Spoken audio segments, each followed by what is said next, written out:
주일 아침 우리에게 주신 이사야서 40장 1절에서 11절의 말씀으로 희망의 노래로 하나님의 말씀 듣기를 원합니다. 보통 삶에서 희망을 잃어버린 사람들이 넋두리처럼 내뱉는 말이 있습니다. 될 대로 되라. 그래서 그들은 이러한 원리들로, 이러한 논리들로 많은 것들을 판단하려고 합니다. 삶이 어렵고 힘든데 굳이 법은 왜 지키며, 저 권세 있는 양반들은 아예 법 위에서 놀고 있는데 굳이 왜 내가 라고 외치면서 될 대로 되라는 식의 삶을 살아갑니다. 그래서 많은 사람들이 삶이 어렵다는 이유로 내일이 마치 없는 듯이 살아가는 모습을 보여줍니다. 그러면 어떻게 살아갈까요? 오늘을 즐거움으로, 오늘의 쾌락을 인생의 주된 관심사로 삼고 살아가는 사람들이 너무나도 많아진 것을 우리는 보게 됩니다. 여러분, 진지하게 우리에게 질문해 보시기 바랍니다. 내일이 없다는 듯이 오늘 즐거움과 쾌락만을 쫓으며 살았던 그 사람들에게 오늘이 왔습니까? 오지 않았습니까? 그들은 분명히 올 것 같지 않다라고 여겼지만 그들에게도 분명히 오지 않을 것이라 여겼던 그 내일, 바로 오늘이 또 왔습니다. 이것은 무슨 의미일까요? 바로 기회가 있다라는 의미입니다. 소망이 있다는 이야기고 희망이 있다는 뜻입니다. 그럼에도 많은 사람들은 이것을 인정하지 않습니다. 그러면서 오늘의 즐거움과 쾌락에만 빠져서 허덕이며 살아갑니다. 한때는 대한민국을 마약 청정 국가라고 불렀습니다. 그만큼 마약 유통이 힘든 나라였다라는 이야기입니다. 그러나 이제는 그 이야기가 옛날 이야기가 되고 말았습니다. 이제는 아예 마약 공화국이 되고 말았습니다. 몇몇 부류들의 전유물처럼 여겼던 이 마약이 남녀노소 불문하고 노출되고 탐닉되고 있는 것이 한국의 현 주소입니다. 마약은 법률로는 이렇게 제정하고 있습니다. 투약 시 인간의 신경계에 작용하여 환각이나 각성, 쾌락 혹은 마취 효과를 유발시키고 장기 복용 시 탐닉과 금단 정세가 발생할 수 있다고 인정되어 마약류 관리에 관한 법률로서 규제를 받는 물질이라고 그렇게 규정하고 있습니다. 누구에게나 마약이 주어지지 않는다라는 이야기입니다. 잠깐 살펴본 것처럼 분명히 마취 효과가 있기 때문에 극도의 고통을 받는 사람들에게 의학적으로 분명히 마약을 투약하는 경우가 있습니다. 그러나 그건 중독을 일으킬 수준이 아닙니다. 그 순간의 고통을 잊게 해주기 위해서 쓰는 마약일 뿐임을 많은 사람들은 마치 그것을 당연한 듯이 사용하고 있는 것입니다. 왜 그렇습니까? 현재 힘겨움과 어려움을 이 마약이 갖고 있는 환각 효과로 잊으려고 하고, 그럼에도 마약의 대부분적인 이용의 형태는 무엇 때문일까요? 바로 쾌락을 추구하는 데 있습니다. 이렇게 빠져있는 사람들이 주장하는 바도 비슷합니다. 될 대로 되라. 오늘 살고 죽자. 그러나 내일은 또 옵니다. 그런데 이렇게 외치는 사람들이 마주하게 될 진짜 최악의 상황은 무엇일까요? 그들이 예수 그리스도를 믿지 않고 오늘 종말을 맞이하는 것입니다. 그들이 외친 것처럼 내일은 없다, 될 대로 되라고 오늘을 살았는데 그들이 내일을 마주하지 못했는데 예수 그리스도를 믿지 않고 오늘 종말을 맞이한 것입니다. 그렇다면 그들은 무엇을 바라볼까요? 그들 앞에 펼쳐진 영원한 지옥을 그들이 마주하게 될 것입니다. 그제서야 그들은 슬피 울며 이를 갈게 될 것입니다. 어찌해야 합니까? 그래서 성도는 오늘도 복음의 빚진 자로서 복음을 듣지 못한 이들에게 때를 얻든지 못 얻든지 이 생명의 복음을 전해야 하고 그들에게도 희망이 있음을 전할 수 있어야 합니다. 마음의 힘을 잃어버리고 소망도 없이 희망도 없이 이 자리에 나와서 혹은 유튜브를 통하여서 말씀을 듣고 계신 분이 있다면 희망을 노래하는 이사야의 말씀을 통해서 하나님께서 주시는 위로의 음성을 듣고 새 힘을 얻고 살아갈 소망과 힘을 회복할 수 있는 풍성한 은혜를 얻는 복된 시간이기를 축복합니다. 이사야서 40장은 두 단락으로 구분되어져 있습니다. 오늘 본문으로 삼은 첫 번째 단락은 희망의 노래고, 그 다음에 12절에서 끝절까지는 그 누구와도 그 어떤 것과도 비교할 수 없는 하나님을 송축함으로 이루어진 장이 이사야서 40장입니다. 이사야가 지금 외치고 있는 이 하나님의 음성은 포로된 이스라엘 백성을 위한 것입니다. 나라를 잃어버리고 모든 것을 잃어버린 채 포로로 끌려가 그들에게 소망이 여전히 남아있습니다. 포로 생활 가운데 고통하고 있는 그들에게 그럼에도 여전히 소망이 있음을, 희망이 있음을 그가 선포하고 있습니다.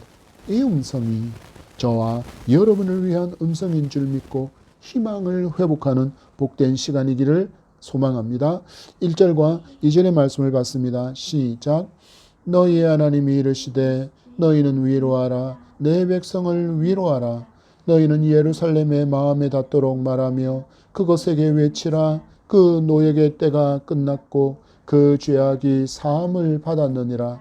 그의 모든 죄로 말미암아 여호와의 손에서 벌을 배나 받았느니라 할지니라 하시니라. 아멘. 우리가 첫 번째로 받을 주제는 먼저 우리에겐 모든 희망의 근원이신 하나님이 있다라는 것을 성도는 굳게 믿어야 한다라는 것입니다. 포로된 백성들에게 이사야가 외치는 하나님의 음성을 들어보십시오. 너희 하나님이 이르시되 위로하라 위로하라. 내 백성을 위로하라고 선포하고 있습니다. 그들이 비록 죄로 말미암아 하나님께 심판을 맞았고 나라가 멸망하여 포로의 삶을 살아가고 있지만 하나님께서 그들을 여전히 기억하고 있음을 강조하는 말씀이 1절과 2절의 말씀입니다. 여러분, 인생에 있어서 절망은 다른 데 있지 않습니다.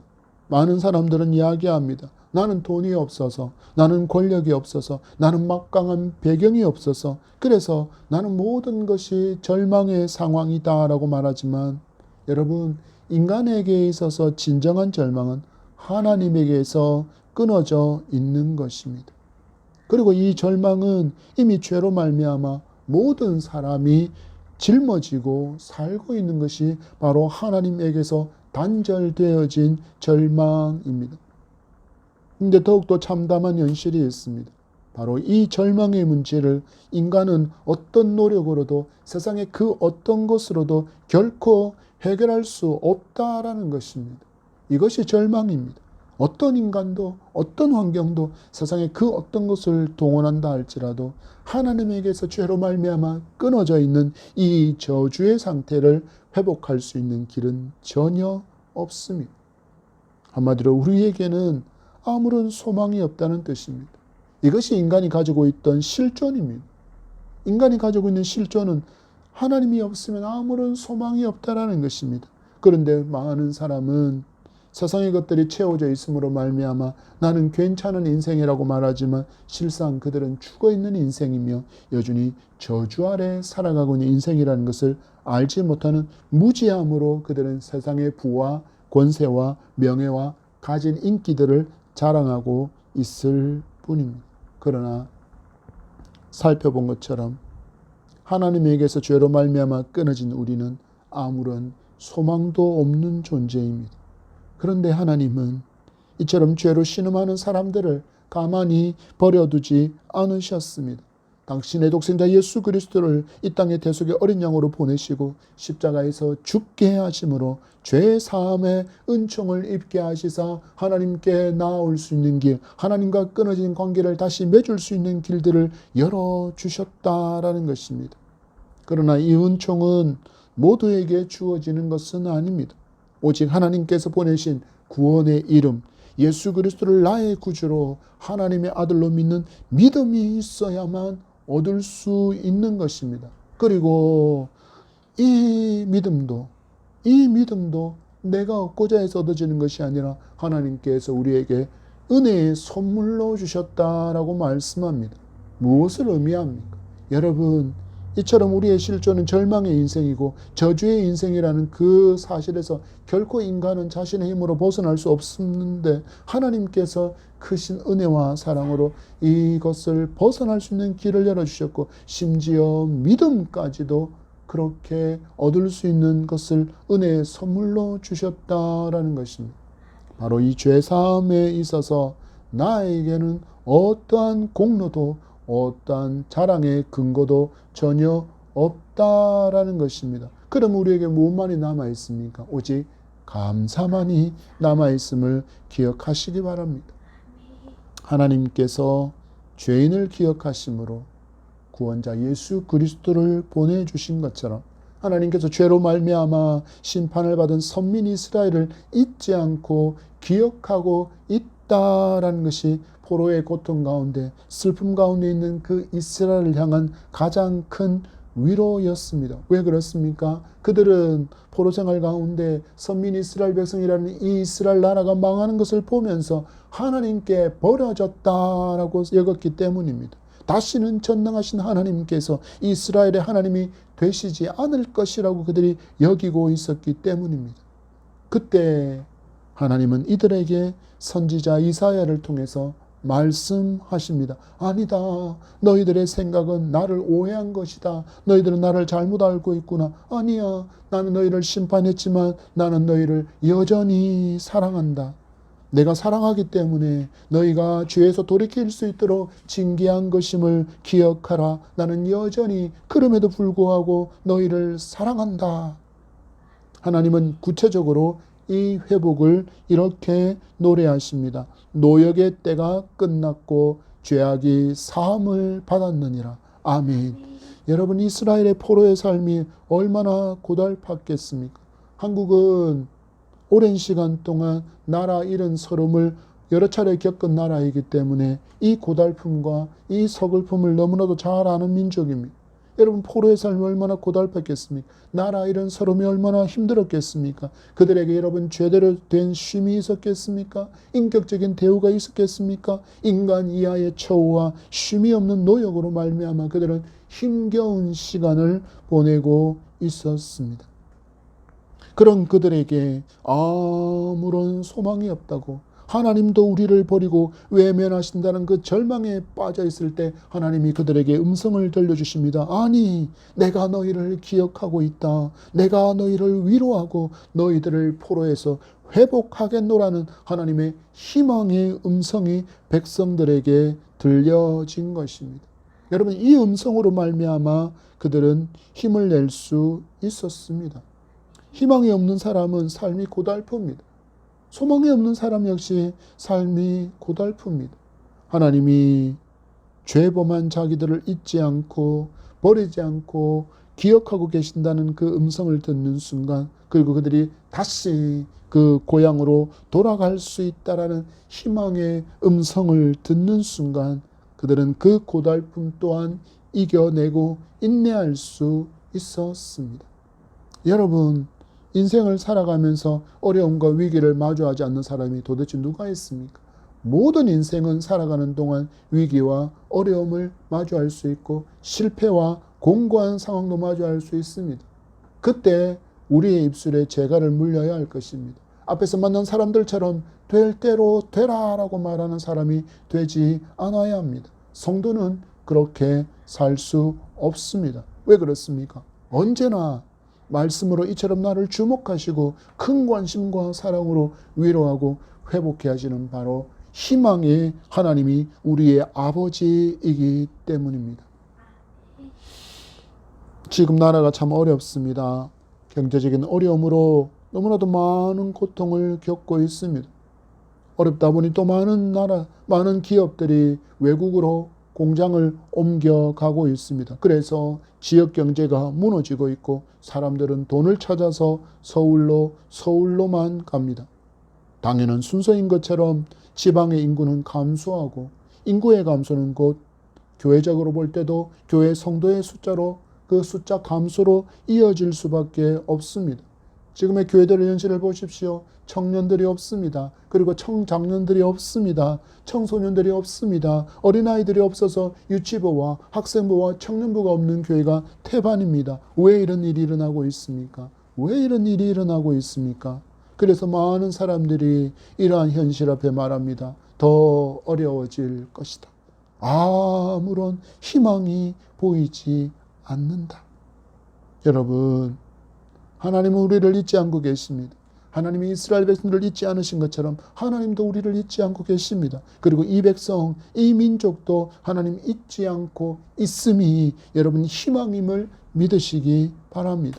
비록 우리의 눈앞에 펼쳐진 것들이 너무나도 어렵고 어떤 나아질 기미조차 보이지 않는다라고 할지라도 우리의 하나님은 전능하신 하나님이시며 역사 가운데 우리 민족을 구원해 주신 소망의 하나님이심을 굳게 믿을 수 있기를 바랍니다. 여러분, 일본 치하에서 우리는 결코 그들의 무력을 벗어날 수 있는 힘과 어떤 능력도 심지어는 소망도 없는 채 살았습니다. 독립전쟁이 있었습니다. 독립운동이 있었습니다. 그러나 그 세력으로 거대한 일본 제국주의를 이 땅에서 몰아낼 힘은 그들에게는 많지 않았습니다. 더 심한 말로 하면 계란으로 바위치기 수준의 군사력이었습니다. 그런데 어떤 일이 일어났습니까? 하나님께서 일본을 패배하게 하심으로 이 땅에 독립을 주셨습니다. 그것으로 끝났습니까? 아니요. 전쟁이 일어났습니다. 한반도가 공산화될 위기가 있었지만 하나님은 열방의 많은 나라들을 동원해서 공산화를 막아주셨고 우리에게 자유 대한민국을 안겨주셨습니다. 여러분, 기억하십시오. 왜 하나님께서 이 땅을 이처럼이나 기억하신 것입니까? 바로 이 땅에 복음을 위해서 뿌려진 순교사들의 순교의 피가 있었기 때문입니다.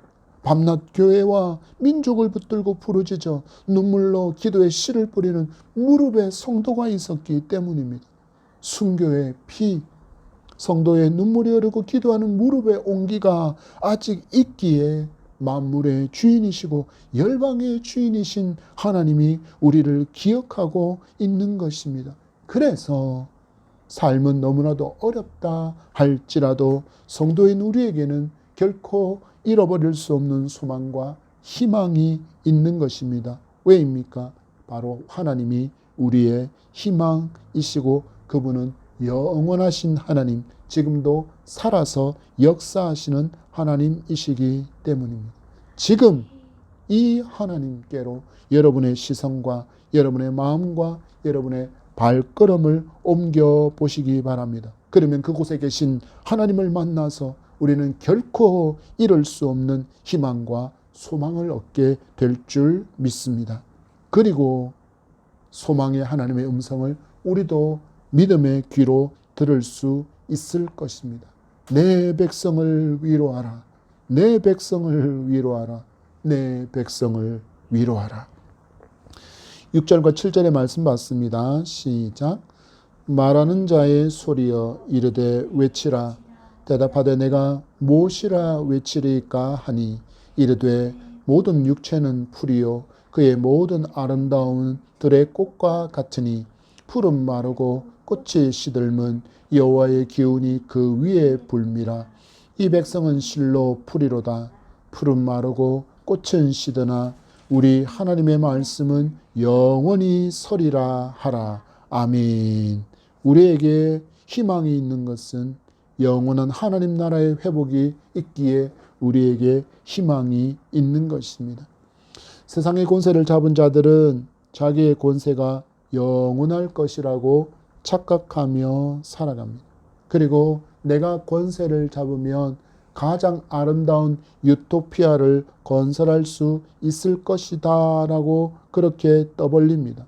역사를 보십시오. 강력한 군사력과 힘으로 세계를 정복했던 그 수많은 나라와 수많은 제국의 황제들은 자기만이 최고의 통치자가 될 것이라고 그렇게 여기면서 살았지만 이 모든 것이 얼마나 하나님 앞에서 오만하고 방자하고 교만한 삶이었는지를 하나님의 말씀이 보여주고 있고 역사가 보여주고 있습니다. 여러분, 이렇게 말했던 자들, 내가 황제가 되고 내가 권력자가 되면 가장 강력한 나라, 가장 아름다운 나라, 가장 번영하는 나라, 최고의 나라를 만들 것이라고 말했던 그들 지금 어디에 있습니까? 많은 사람의 기억에서 사라졌고 그들의 제국은 흔적도 남아있지 않는 경우가 많습니다. 지금 하나님의 심판과 징계의 지팡이, 범죄한 이스라엘을 향한 하나님의 심판과 징계의 지팡으로 사용되어지고 있는 이 거대한 제국 바벨론, 도시국가에서 시작해서 중동과 북아프리카 그리고 애굽, 유럽의 입구까지 통치했던 대제국이었습니다. 결코 망하지 않을 것 같은 강력한 그 제국 바벨론 어떻게 되었습니까? 오늘 말씀합니다. 풀은 마르고 꽃이 시듦과 같이 마르고 시들어 버렸습니다. 결국 바사 곧 페르시아 제국에 의해 바벨론은 멸망당하고 말았습니다. 그리고 하나님은 이 바사의 고레스를 통해서 이스라엘 백성들에게 포로 귀환의 약속을 이루게 하셨습니다. 그러면 이 페르시아는 남아있습니까? 아니요. 이 페르시아도 멸망했습니다. 그리고 수많은 제국이 일어났지만 모두 멸망하고 흔적만 겨우 남아 있습니다. 그런데 여러분, 어떤 일이 일어났습니까? 하나님의 백성 이스라엘은 멸망해서 역사에서 사라져버린 나라라고 여겼는데 하나님께서 그들을 회복하게 하셨습니다.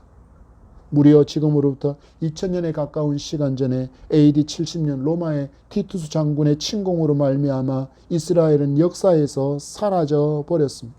그리고는 무려 수천 년 동안이나 그들은 흩어져 살았습니다. 나라 없는 채로, 나라 없는 서름으로 그저 나그네와 같은 인생을 살고 있는 그들이 1948년 옛 이스라엘의 영토에 다시 나라를 재건합니다. 바로 다윗의 왕국 이스라엘이었습니다. 여러분, 이것이 가능한 이유가 도대체 무엇입니까? 하나님께서 주신 약속의 언약이 있었기 때문입니다. 여러분 8절을 보십시오. 시작. 풀은 마르고 꽃은 시드나 우리 하나님의 말씀은 영원히 서리라 하라. 아멘. 제국도 강력한 통치자도 풀처럼 꽃처럼 마르고 시들어 바람처럼 사라져 버렸지만 하나님의 말씀은 영원하고 그 말씀은 1.1핵도 땅에 떨어지지 않고 성취되었습니다. 왜 이것이 가능합니까? 하나님이 살아계신 하나님이시기에, 하나님의 말씀이 살아있기에 살아계신 하나님께서 언약하신 말씀을 여전히 모두 성취해 나가고 있기 때문에 이것이 역사로 나타나고 있는 것입니다. 우리는 이것을 믿음의 눈으로 볼 수 있어야 합니다. 그 배후에 계신 하나님을 믿음으로 볼 수 있어야 합니다. 그래서 말씀의 사람은 희망을 잃을 수 없습니다. 하나님의 말씀의 약속을 굳게 붙든 성도는 희망을 잃을 수 없습니다. 왜냐하면 살아계신 하나님의 신실한 약속이 이 성경에 가득하기 때문입니다.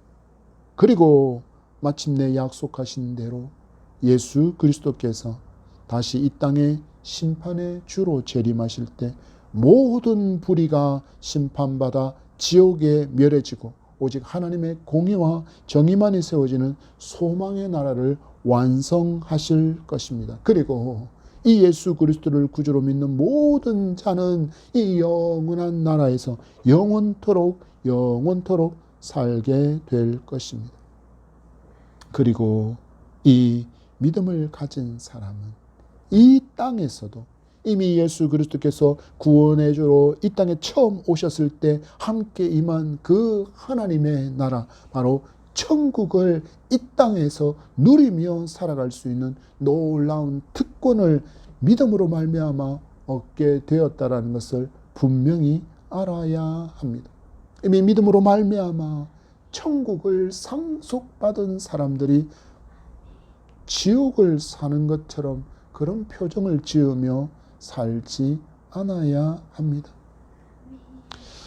우리는 이처럼 놀라운 은혜 가운데 살고 있는 인생, 하나님의 나라는 그 영원한 나라를 믿음으로 말미암아 이미 상속받은 사람이라 이 땅에서 천국을 누리며 살아야 하는데, 그런 누림의 마음과 표정과 행동을 가진 사람으로 살아야 하는데, 안타깝지만 많은 성도가 마치 오랜 전투를 치른 패잔병처럼만 보이는 것은 왜일까요?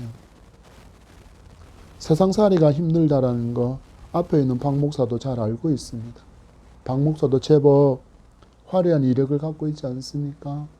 오랜 시간 동안 직장 생활도 했습니다. 기업도 운영해 보았습니다. 왜 힘들지 않습니까? 왜 어렵지 않습니까? 직장인은 직장인대로의 어려움과 고충이 있고, 사업자는 또 사업자대로의 고충과 어려움이 너무 많습니다. 한마디로 힘들다라는 것입니다. 매일매일의 삶이 생존을 위한 전투와 같습니다. 그래서 힘들어서 표정이 잠시 어두울 수 있습니다. 그러나 여러분, 그것은 잠시 잠깐이어야 합니다. 우리는 성령께서 거하시는 성전이 되었고, 성전인 성도들이 모인 이 교회는 하나님의 임재가 있는 천국이기 때문입니다. 한 영상을 보니 우리나라에서 가장 노래를 잘한다라고 알려진 한 가수가 노래를 부르고 있었습니다. 열창을 했습니다. 보통 사람들은 따라 부르기도 힘든 음역대를 자유자재로 노래합니다. 감동스럽기까지 합니다. 그런데 클라이막스 부분에서 이 가수가 흐느끼기 시작합니다. 그러더니 눈물을 쏟아내고 울먹이며 억지로 노래를 이어가려고 하긴 했지만, 결국 그는 눈물로 인해, 울먹임으로 인해 노래는 멈췄고, 자기가 좋아하는 가수가 자기들을 위해서 노래를 부르다가 울먹이며 눈물 흘리는 모습에 관객들도 함께 펑펑펑 우는 눈물 바다가 되었습니다. 그 가사가 얼마나 그에게 큰 울림이 되었으면 공연하는 중에 그가 그렇게나 울먹이고 눈물 흘렸을지 한번 생각해 보았습니다. 수천 번 불렀을 자기 노래이지 않겠습니까? 그런데 그 노래에 너무 깊이 감정적으로 몰입을 하다 보니 눈물로 노래하는 가수, 그리고 그 가수를 보면서 함께 눈물 흘리는 관객들을 보면서 제게 깊은 도전이 있었습니다. 나는 하나님을 찬양하는 감격과 기쁨, 나에게 베풀어 주신 구원과 그 대속의 은총을 노래하며 눈물로 찬양했던 적은 언제였을까? 가만히 돌아보니 이렇게 찬양한 지가 제법 오래되었습니다. 저도 어느새 중요한 것을 잊고 있었던 것입니다. 얼마나 죄송하던지요. 여러분, 우리 회복하기를 원합니다. 하나님을 송축하고 하나님께서 우리를 위하여 행하신 그 모든 일들을 노래할 때 감사하고 감격하고 기뻐할 수 있는 그런 회복이 우리에게 있기를 바랍니다. 이를 위해서 우리는 하나님의 말씀을 가까이 해야 합니다. 하나님의 말씀을 깊이 묵상하는 어느 순간, 어느 날에 하나님을 느낄 때가 있습니다. 말씀이 살아서 역사하는 것을 경험하게 되는 때가 있습니다. 이것은 말씀을 사모하는 자만이 얻을 수 있는 기쁨입니다. 여러분, 하나님의 말씀은 우리에게 회복을 말씀하고 있습니다. 희망을 노래하고 있습니다. 영원한 하나님의 나라, 처음 사람 아담이 누렸던 그 아름다운 동행을 이룰 수 있는 그 나라, 그 나라를 우리 예수께서 우리에게 이미 선물로 주셨다고 성경은 말씀하고 있습니다.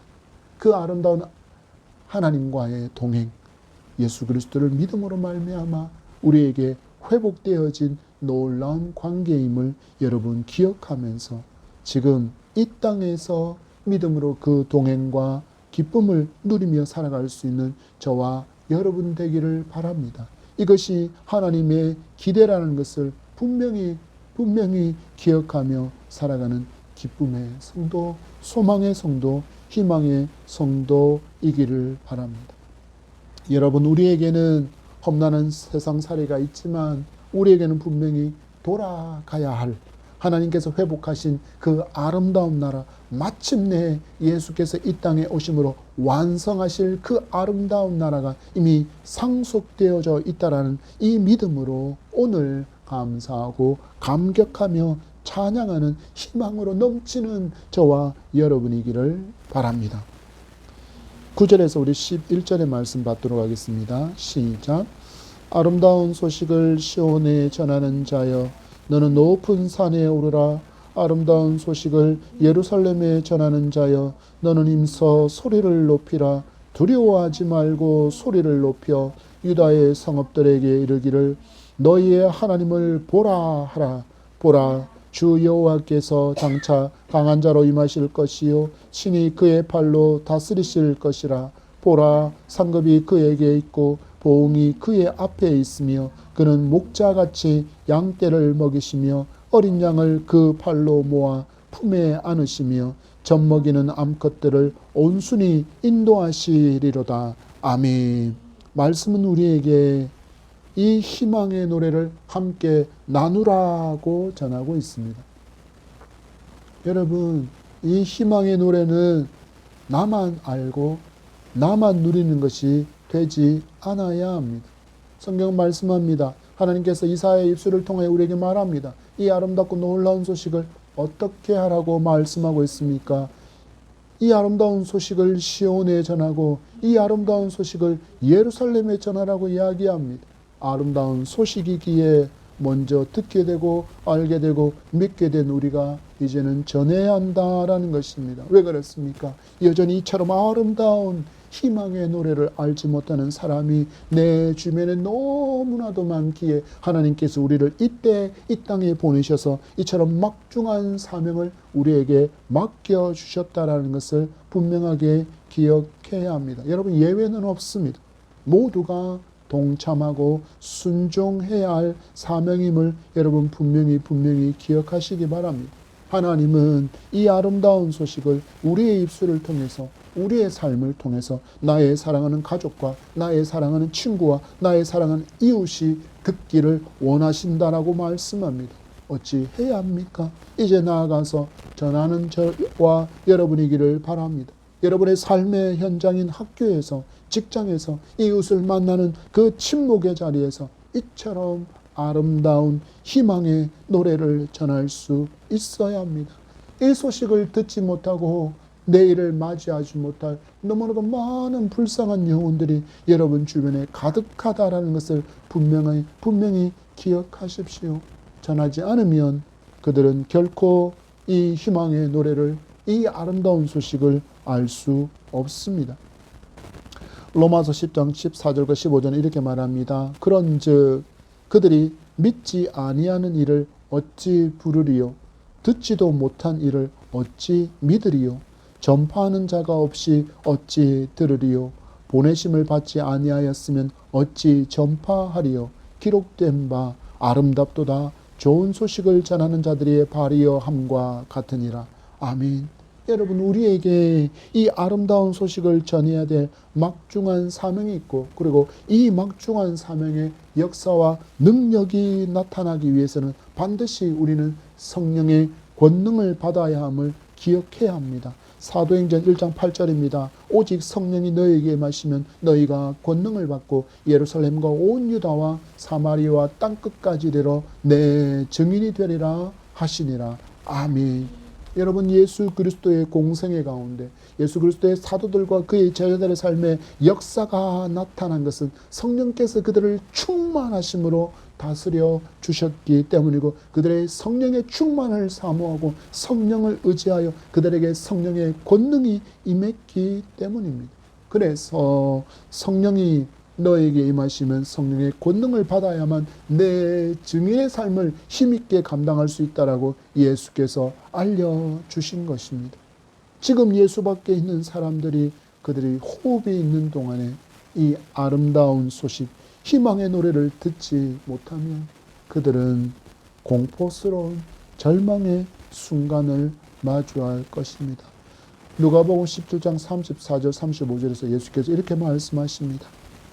내가 너에게 이르노니 그 밤에 둘이 한자리에 누워 있으며 하나는 데려감을 얻고 하나는 버려둠을 당할 것이요 두 여자가 함께 맷돌을 갈고 있으며 하나는 데려감을 얻고 하나는 버려둠을 당할 것이니라. 아멘. 예수께서 제자들에게 알려주신 말씀을 보십시오. 여러분, 얼마나 두려운 말씀입니까? 두 사람이 한자리에 누웠습니다. 그런데 한 사람이 사라집니다. 두 사람이 지금 한자리에서 맷돌을 갈고 있는데 또 한 사람이 사라집니다. 한 사람이 천군 천사 나팔 소리와 탁한 백성을 부르시는 주의 음성에 호련히 천국으로 올라가는 것을 바라만 보게 되는 일이 분명히 있다라는 것입니다. 누가 남아서 이 광경을 보게 됩니까? 아직 예수 그리스도를 믿지 못한 바로 나의 친구, 나의 가족, 나의 이웃, 나의 동료가 마주하게 될 현실입니다. 어찌해야 합니까? 때를 얻든지 못 얻든지 성령의 능력을 덧입고 그들을 위해서 기도하면서 이처럼 아름다운 소식과 이처럼 희망의 노래와 구원의 복음을 전해야 합니다. 아무런 희망이 없다, 소망도 없다, 될 대로 되라. 마치 나에게는 내일이 전혀 없는 듯이 오늘 쾌락을 쫓고 향락과 즐거움만을 탐닉하며 점점 지옥으로 다가서가는 그들에게 전해야 합니다. 아니다. 희망이 있다. 소망이 있다. 이처럼 아름다운 노래가 있으니 들어보아라 하고 외치고 자랑하는 저와 여러분의 복된 입술이기를 축복합니다.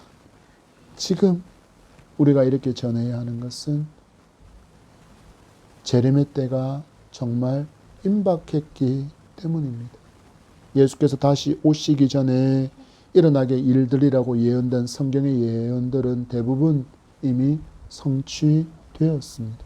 단지 하나, 택한 백성이 모두 회개하고 돌아오기를 기다리신 하나님의 자비하심이 있기에 재림이 이루어지지 않고 있을 뿐입니다. 지금 예수 그리스도 재림하셔도 전혀 이상할 것이 전혀 없는 그런 시대를 살고 있음을 우리는 알아야 합니다. 그래서 이 임박한 재림을 기억하며 아름다운 소식, 희망의 노래를 전해야 합니다. 이것만큼 큰 사랑이 없습니다. 이것보다 우리가 줄 수 있는 큰 선물도 없습니다.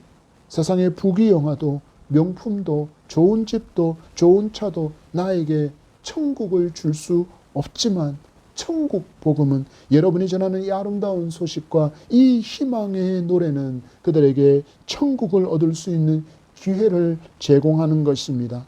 또한 복음 전도는 바로 하나님 사랑과 이웃 사랑의 완성이기에 우리가 순종해야 하는 것임을 분명히 기억하며 이 아름다운 소식, 이 희망의 노래를 외치는 저와 여러분의 복된 입술이기를 바랍니다. 말씀을 맺습니다. 성도는 희망을 결코 잃을 수 없는 사람입니다. 내가 믿는 하나님께서 바로 희망이시기 때문입니다. 이 희망의 하나님께서 우리를 기억하시고 그의 날개 아래 늘 품어주시고 있음을 우리는 믿기에 우리는 결코 좌절할 수 없습니다. 우리는 결코 절망할 수 없습니다. 쓰러진 채 누워 있을 수 없습니다. 우리에게는 돌아갈 희망의 나라, 소망의 나라가 이미 상속되어져 있고 그 나라를 이 땅에서도 누릴 수 있는 놀라운 특권을 믿음으로 우리에게 주셨기 때문입니다. 여러분에게 주어져 있는 이처럼 놀라운 선물을 포장도 뜯지 않고 마치 장식품처럼 쳐다만 보고 있는 삶이 되지 않아야 합니다. 맛을 본 사람만이 그 맛을 아는 것처럼 포장을 뜯어서 그 포장의 아름다운 희망의 노래를, 아름다운 소식을 맛볼 사람만이 그 맛을 알 수 있습니다. 약속의 언약, 하나님의 말씀인 성경을 늘 묵상하고 순종의 삶을 살아보시기 바랍니다. 이처럼 포장되어져 있는 그것을 뜯는 순간에 넘치는 기쁨을 맛보게 될 줄 믿습니다. 이처럼 기쁨을 누리는 우리는 알지 못하고 신음하며 될 대로 되라 자포자기하고 쾌락만을 탐닉하는 저들에게 이 아름다운 소식을, 이 희망의 노래를 전해서 저들도 우리와 함께 이 기쁨의 삶을, 희망의 삶을 살아갈 수 있는 복음을 들려줄 수 있는 저와 여러분이기를 소망합니다. 이 삶의 순종함으로 말미암아 우리는 제자의 삶을 살아가는 것이고, 또한 제자 삼는 삶을 살아가고, 또한 그들로 하여금 또 제자를 삼는 복음의 선순환의 열매를 풍성히 맺어가는 저와 여러분의 삶, 이 예다명의 아름다운 제단이 될 줄 믿습니다.